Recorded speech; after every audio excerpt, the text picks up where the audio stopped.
Hello everyone, I'm your host BlackTuna and welcome back in another video. Today we are talking, finally, about the 1.4 update for Genshin Impact, and this video has been basically in the works, if you will, for a long time, basically since the update came out.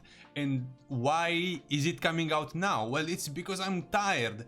Sick and tired of waiting for the story content to come out, because we've received pretty much everything, and actually today or yesterday we also had the new arena event, PvE arena event, and there's really so little left to complete this update, but it's coming in another week basically, and I'm really tired of waiting. I've been having this footage sitting on my PC for a long time, so let's get rolling. Well, actually, before we get started, I want to mention something. Basically, Mihoyo said that they are going to be approaching leaks in a tougher manner from now on, and I've decided I won't be mentioning anything at all about leaks. I'm not even gonna be mentioning things that may be coming in the future, because I really don't want to risk my account on Genshin getting banned. So if you want to find your leaks, you can just browse Google, or you can just go on this Twitter account right here that I personally follow to get all my leaks information. But just know that I won't be mentioning anything leaks related on this channel anymore. So now,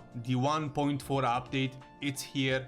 It's good, very good, or at least that's what I think. I've heard many people complain about how this update has been managed and the content that is pretty much meaningless to the story, but I disagree. First and foremost, I really hate to do this, but I need to compare this update to the 1.3 This one, the 1.4, has everything that the 1.3 was missing. Both of them feature some sort of event in the two towns, in the two cities, Liyue and Monstadt this time. So they follow pretty much the same pattern, if you will, but the 1.4 does things so much better. The event itself really feels like a city-wide event, because basically no matter what you do, what secondary quest you're tackling, what event, you're always gonna have to deal with some of the characters from Monstadt who are participating in the event in some form, which is great, and this is basically what was sort of advertised for the Lantern Rite event in Liyue in the 1.3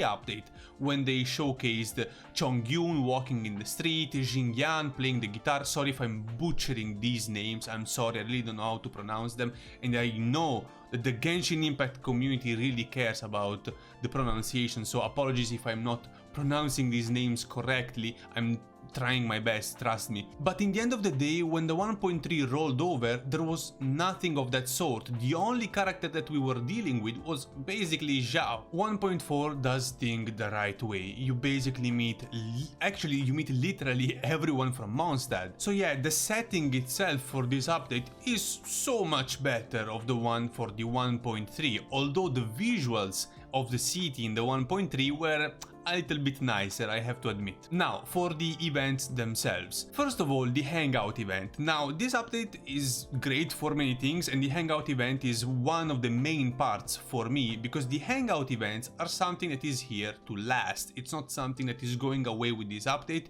it's something that is staying in the game and is going to get updated pretty much with each update. In fact, if you want to do a quick research for some leaks for the next update concerning the Hangout events, be my guest, you won't be disappointed. Now, these Hangout events, they're pretty much dating sim events. You have a bunch of options when talking to these NPCs, to the characters, but not all of them will have an impact on the situation. There are some options that don't have not a positive nor a negative impact on what you're doing. So they are just multiple choices to make you think you have a choice. Others, on the other hand, will have different dialogues and will branch out in different paths with different outcomes. Now, the most notable of them for me was the Noelle one. Not only because Noelle was my favorite character among the four of them for the Hangout events this time, but because the event itself tied perfectly conversations and gameplay itself. In fact, if I remember correctly, it's the only one that had pure gameplay featured in it. And plus, the outcomes were so different from one another that I really appreciated it. Now, not to say that the others were bad, I just felt like the Noel one had more care put in it. So the cool thing again is that these events are here to stay, and you finally get to know characters that you hadn't had the chance to talk to before. Actually. And in fact, we finally get to know why Bennett's adventure team has been disbanded, and Bennett's story was at the same time the funniest and the saddest one for me, because poor guy, he has no control over what's happening to him. It's just so unlucky when he's awake that it doesn't make almost any sense.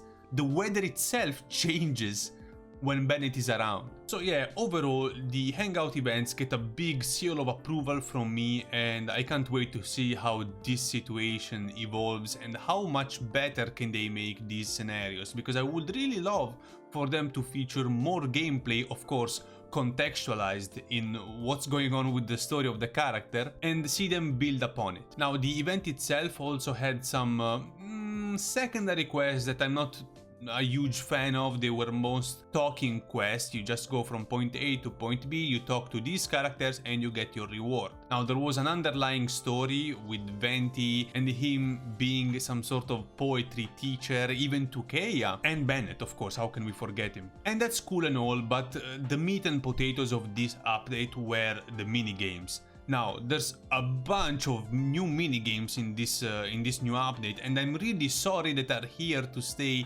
only for this update, and we're not going to see them pretty much until the next Windbloom event update next year. The thing is that just like the tower defense minigame in the previous update, these ones are so much fun and time flies so quickly when you're doing them, and the fact is that the rewards also are so good for them that is almost unjustified how good they are for how little time you spend doing them. And the fact that you can play most of these minigames in co-op with other people just adds to the fun. Now, personally, the friend I was playing Genshin Impact with when the game released stopped playing a week after the game launched, so from then until now I've been playing alone, and even these minigames have been doing them alone. It's fun nonetheless, and some of them had this Fall Guys feel to them, and I really think that if they expanded upon this and they just left these minigames there for people to enjoy with their friends whenever they wanted, I think this could be just a great addition in general, because, you know, to me, Genshin Impact is that game that, yeah, there's a lot of grind in it. Don't mind me, I'm not saying that there's no grind. There is actually a lot of grind. But when I play Genshin Impact, I just play to just sit back, relax, and enjoy the experience. You know, wander around the valleys, beautiful OST in the background, thunderstorm, maybe rain coming down. And I just think that these minigames will just add to the fun and chill feeling that Genshin Impact already has. Even without rewards, you know, just having these mini games there just to exist for people to enjoy, I think it will be a pretty good update. Now, last but not least, it's the one thing that they've added today or yesterday evening for me, which is the arena PvE content. Now, I went in this arena minigame cocky. Really cocky. I went there with my C tier team because I'm trying to level up their friendship status. And I just played immediately the hardest difficulty. I was hammered to the ground instantly because these creatures are level 90 and plus. Now immediately, to get the Primogems out of this event, you just have to do the easiest difficulty, so you don't have to push yourself too hard. But me, being the greedy bastard that I am, I want to get all the rewards. I went directly for the hardest one, and yeah, with my regret, I figured out it's actually not too easy,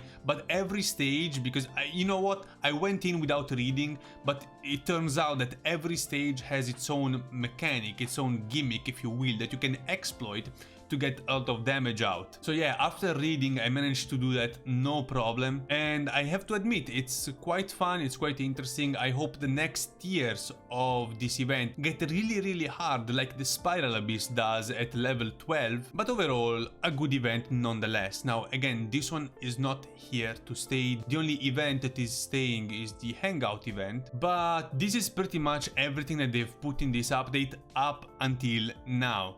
The Oceanid, it's not here yet, it's coming out next week.